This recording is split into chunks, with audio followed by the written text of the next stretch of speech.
You walk away from the conversation and something feels off. Your chest feels tight and your thoughts start racing. You keep replaying everything that was said, trying to figure out exactly where it all went wrong. And the strangest part is that nothing dramatic really happened.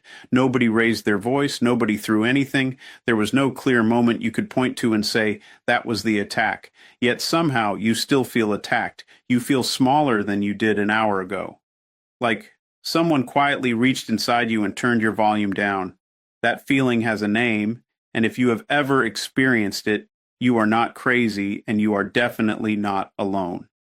Today we are going to talk about something that most people avoid their entire lives.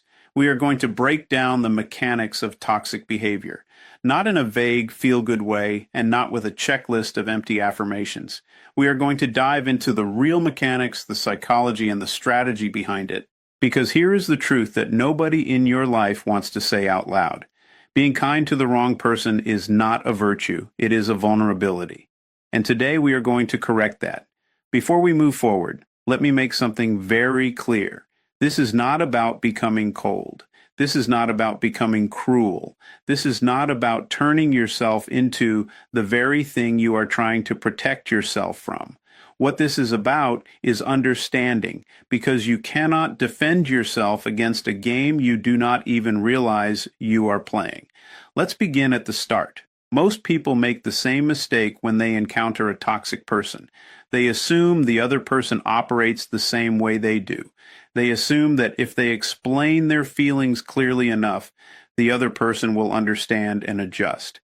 They assume that if they are patient enough, kind enough, and understanding enough, the other person will eventually meet them halfway. That assumption becomes the foundation of your suffering. Here is what is actually happening. A toxic person does not experience relationships the way you do. Where you see connection, they see leverage. Where you see vulnerability, they see opportunity. Where you offer trust, they quietly store ammunition. It is not that they are evil in some dramatic movie sense. Most of them do not even realize they are doing it. This behavior is deeply ingrained. It is their operating system. And you trying to explain your feelings to someone with that operating system is like trying to install an iPhone app on a toaster. The hardware simply does not match. So the first shift you need to make is this. Stop trying to fix the incompatibility by changing yourself. Stop shrinking, over-explaining, and over-apologizing. Stop performing endless acts of kindness, hoping they will finally recognize your value. They already know your value. That is exactly why they keep coming back. What drives a toxic person? At the core, it is fear. Not the kind of fear you feel watching a horror movie. It is a deeper, quieter kind of fear. A fear of being irrelevant, a fear of being ordinary, a fear of not mattering.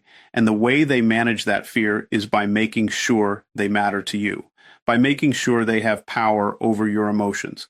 Because if they can ruin your entire afternoon with a single comment, then they must be important, right? Your emotional reaction becomes their proof of significance. Once you understand that, everything begins to change, because now you realize that your reaction is not just a side effect of the interaction. Your reaction is the entire purpose of the interaction.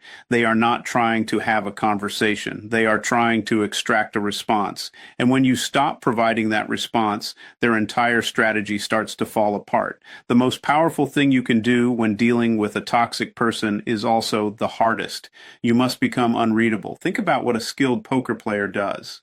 They do not let their face reveal anything. Not when they have a terrible hand and not when they have a winning one. The hand itself becomes irrelevant. What matters is that the other players cannot read them. That neutrality is not weakness. That is discipline. And discipline in this situation is armor. Toxic people are extremely good at reading emotional signals. It is one of their most developed skills because their social survival has depended on it. They constantly scan you. They test and probe, not always in obvious ways, but consistently. They are searching for your buttons, your sensitive areas, the topics that make you react. If they know you feel insecure about your job performance, they will find ways to subtly question your ability. If they know you are afraid of being abandoned, they will use silence as a weapon. If they know you crave approval, they will offer it just out of reach. Your defense is to give them nothing to read. In psychology, there is a technique called the gray rock method. The idea is simple. You become boring, flat, and unremarkable. You give short, vague, emotionally neutral responses, not because you are defeated, but because you are removing their fuel. We are going to take that idea and sharpen it further.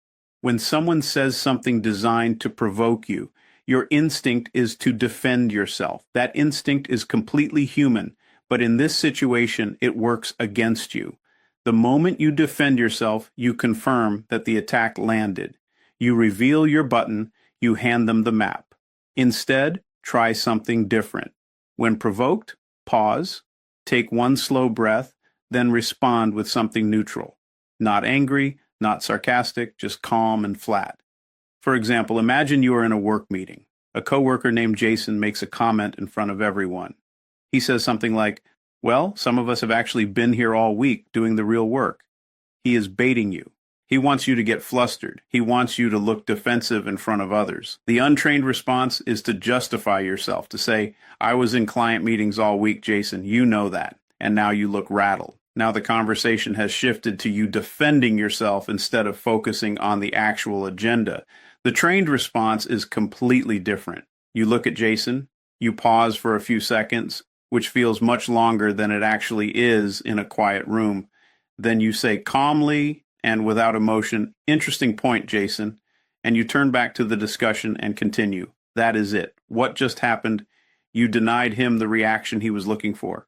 You made his comment feel small, not by insulting him, but by refusing to treat it as something important.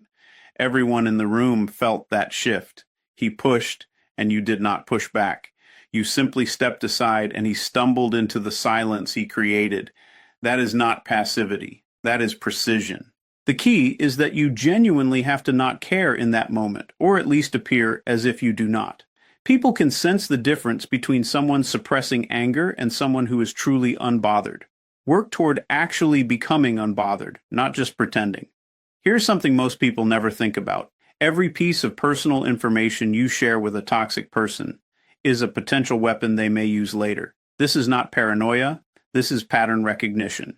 When you tell a toxic friend that you are struggling financially, they will remember it. Maybe not to support you, but to bring it up months later in front of others. When you confide in a manipulative coworker about problems at home, that information does not stay private. It becomes part of their mental file on you. They are not collecting these details because they care. They are collecting them because knowledge gives them leverage. And in their world, leverage is everything. So what do? You become strategically vague, not rude, not distant, just vague. When someone toxic asks how you are doing, you respond with something like, "Honestly, staying busy. There's a lot going on, but I'm handling it. How about you?" You have said something polite. You have been pleasant, but you have revealed absolutely nothing. At the same time, you redirect the attention back to them, which toxic people usually enjoy because it gives them the chance to talk about themselves. While they are talking, you are observing. You are learning. And most importantly, you are staying protected. This principle extends beyond conversations. In the age of social media, we are conditioned to share everything. Our achievements, our struggles, our fears, and our losses. We frame it as authenticity and connection. And in healthy relationships, it truly is. But for a toxic person scrolling through your profile, your authenticity becomes a detailed map of exactly where to aim. If you post that you are going through something emotionally difficult, the manipulative person in your life now knows you are vulnerable and accessible for a new cycle of influence. If you share a major professional success, the jealous, toxic individual in your circle now knows exactly what to target next. This is not about hiding who you are. It is about choosing your audience wisely. Not everyone deserves access to your inner world. Not everyone has earned the right to your openness. And the moment you start understanding that, you begin taking your power back in a way that does not require force, conflict, or confrontation. It simply requires awareness and control. It is about being selective about who gets access to the real you. Think of it this way. Your home has walls. That is not because you are hiding something shameful inside. It is because not everyone deserves to walk in uninvited. Privacy is not deception. Privacy is dignity. Privacy is protection. When toxic people notice you becoming less open, they will start to push back. They will say things like, "You have been so distant lately," or "I feel like you never tell me anything anymore," or "I thought we were close." Recognize what that is. It is an attempt to guilt you back into openness. It is bait.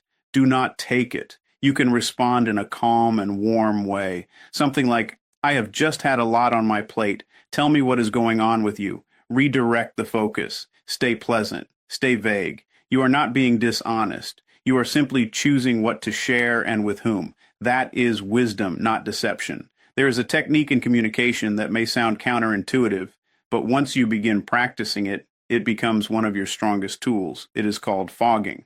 And the idea is simple. Instead of arguing with a toxic person, you agree with just enough of what they say to remove their ability to escalate the situation. Here is why this works. When a toxic person attacks you verbally, they are expecting resistance. They have prepared for it. They have loaded up the catapult, aimed it at you, and they are waiting for you to fire back so the conflict can begin. That back and forth is where they thrive. That is their arena. But what happens if you simply step off the battlefield? Not by running away, not by giving in, but by removing the friction they need to keep fighting. For example, a controlling parent might say, "You never call, you never visit. You clearly do not care about this family." The natural reaction is to defend yourself, to list all the times you did call, to remind them of the last holiday you attended. And that defense immediately turns into a long argument that you will not win. Not because you are wrong, but because they are not interested in facts. They are interested in the conflict. The fogging response sounds like this: "You are right. I probably have not called as much as you would like." And then you stop. You do not apologize for everything. You do not promise major changes. You do not open new doors for them to walk through. You simply agree with the surface of their statement, not the deeper accusation beneath it. That phrase, "you are right," is surprisingly powerful in these situations. The toxic person is ready for a fight. They have their argument prepared, and you just removed the need for one. There is nowhere for their aggression to go. It has no direction, so it turns back on itself. Let's look at another example. Someone is gaslighting you and says, "You are being completely irrational right now." The defensive response is, "I am not irrational. You are the one who started this." And then they respond, "See, you are proving my point. You have stepped right into the trap." The fogging response is different. "I can see why it might look that way." That is it. End of sentence. You have not agreed that you are irrational. You have not given up anything real. You have simply acknowledged their perception without confirming it as truth, and you have left them with nothing to grab onto. This takes practice because your ego will resist it. Your ego wants fairness. Your ego wants to be proven right. And that is completely understandable. But ask yourself honestly, how many arguments have you actually won with a toxic person? Real wins where they later came back and admitted you were right. It rarely happens. That is because they do not argue to find truth. They argue to dominate. And if you play on their terms, on their battlefield with their rules, they will always have the advantage. Let them have the small victory. Keep your peace. And then go build the life they said you could not have. We have talked a lot about how to behave when you are in the presence of a toxic person. Now let's shift to something even more powerful: not being there at all. Availability has a cost. When you are always present, always responsive, always willing to show up, you teach people that access to you costs nothing. And when something costs nothing, people treat it that way. The toxic person in your life has likely become comfortable with unlimited access to your time, your attention, and your emotional energy. They expect it. They have built their behavior around it. And when you begin to withdraw that access, it disrupts everything they assumed about the relationship. Now, there are situations where complete removal is not possible. You cannot always leave the job. You cannot always cut off a family relationship overnight. You cannot always move away from your environment.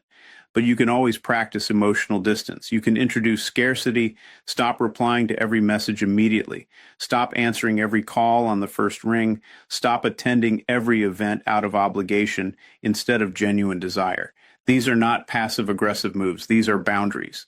And boundaries are simply clear information about what you will and will not accept. When you start creating that distance, they will notice. They will question it. They may say things like, "Why are you being so distant?" or "What is going on with you?" And your response can remain simple and honest. "I have just had a lot going on. I have been focusing on some personal things." Then you redirect the conversation or end it. What you are doing is recalibrating the relationship. You are teaching them through your actions, rather than your words, that access to you is not guaranteed. It must be earned, and it can be taken away. Independence is the foundation of all of this. Financial independence, emotional independence, and social independence. The more you rely on them, whether financially, emotionally, or socially, the more influence they have over you. Building your own foundation outside of the toxic relationship is not just self-improvement, it is a strategic act of freedom. Every skill you build, every friendship you create outside their reach, every bit of progress you make, all of it reduces their hold on you. All of it becomes a layer of protection. And there is something powerful about that. When you genuinely no longer need their approval, when you have built enough of your own life that their opinion becomes irrelevant, you will start to notice a shift. The things they say to hurt you stop landing. The provocations stop affecting you. The guilt trips lose their impact, not because you have become cold, but because you have grown into someone with a strong enough foundation that attempts to shake it barely register. That is real freedom. Not a performance, not an act, but something genuine and solid. Everything we have covered so far focuses on defense, on protection, on reducing exposure and preserving your energy. And for most situations, that is exactly the right approach. But not every situation allows you to simply disengage. Sometimes the toxic person in your life escalates to a point where silence or distance is not enough. Sometimes they actively damage your reputation, your career, your relationships, or even your sense of safety. In those moments, you need to act with precision. Fighting back in this context does not mean reacting emotionally. It does not mean creating a scene or starting a public confrontation. It does not mean lowering yourself to their level. What it means is being controlled, strategic, and decisive. Here is the first technique. When someone takes a shot at you publicly, disguised as humor or casual conversation, do not ignore it and do not laugh it off. Pause the moment. Look at them with calm curiosity and ask them to explain what they meant. This is the spotlight effect. You are bringing the hidden meaning into the open. If someone says in a group, "Oh yeah, things always seem to work out a little easier for you, don't they?" They are implying something. They are taking a subtle shot while hiding behind social politeness so that if you react, you appear overly sensitive. But if you pause, look at them calmly and say, "Can you explain what you mean by that?" The entire room shifts. Now they are forced to either explain the implication, which makes them own it openly, or backtrack and say they were joking. At that point, you can calmly respond, "Oh, okay, I just wanted to understand," then allow the silence to settle. Either way, you have made the invisible visible. You have made it uncomfortable for them to take cheap shots at you. And the next time they think about doing it, they will remember exactly how it played out. The second technique is the paper trail. This applies especially to professional or legal situations. If you are dealing with a toxic boss, a manipulative coworker, or anyone whose behavior has started to create real professional or legal risk for you, stop depending on verbal conversations. After every important discussion, send a short email summary, something like, "Following up on our conversation today, I just wanted to confirm we discussed these 3 points. Keep it neutral, keep it factual, keep it professional." They will not like it. They may try to call you instead of replying in writing. If that happens, you can let the call go to voicemail and follow up with an email. "Hey, I missed your call.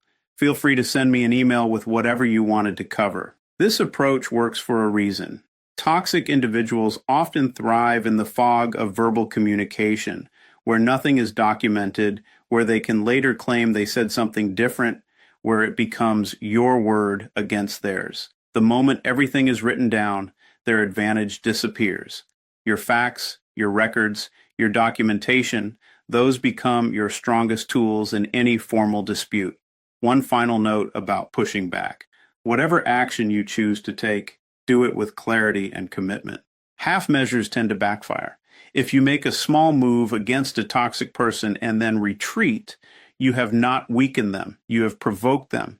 You have revealed a crack in your composure without following through, and they will absolutely take advantage of that. So if you are going to act, commit fully, file the report, send the email, have the conversation with HR, do not threaten it, do not announce it ahead of time, just do it. When a toxic person begins to lose control over you, they often shift to their next strategy, and that strategy is other people's perception of you. They will tell mutual friends that you are unstable. They will tell colleagues that you are difficult to work with. They will present themselves as the victim of your behavior, the victim of your distance, the victim of your sudden and confusing change. They are skilled storytellers, and the story they are now telling casts you as the villain. This is frightening for most people. We are social by nature. Being excluded, even from a small group, triggers something very deep in us. Toxic people understand that and use it deliberately. Here is how you deal with it. You do not handle it directly. You handle it indirectly. Do not chase the rumors. Do not try to correct the story with every single person who might have heard something negative about you. That approach makes you look anxious. It makes you appear defensive. It gives the story more energy. Instead, you build what can be called a reputation fortress. You become so consistent, so steady, so unmistakably yourself in every interaction that the toxic person's narrative simply does not align with reality. If someone tells your coworker that you are an unstable hothead, but your coworker has only experienced you as calm, professional, and respectful, they will question the claim, not you. Your behavior, repeated day after day across every interaction, becomes the most powerful counter-narrative you have. It is also the slowest method. That is the difficult truth. But it is also the strongest and most lasting. When someone directly confronts you with something negative they have heard, do not take the bait and react defensively. Try something like this. That is unfortunate. I actually have a lot of respect for that person, and I hope they are doing well. Pause. Then shift the topic. Anyway, how is your project going? That response is disarming. You have not dismissed the claim aggressively. You have not launched into your own version of events. You responded with what appears to be genuine goodwill and then moved forward. The person sharing the gossip is left with nothing dramatic to pass along, and you have shown them, by contrast, exactly who you are.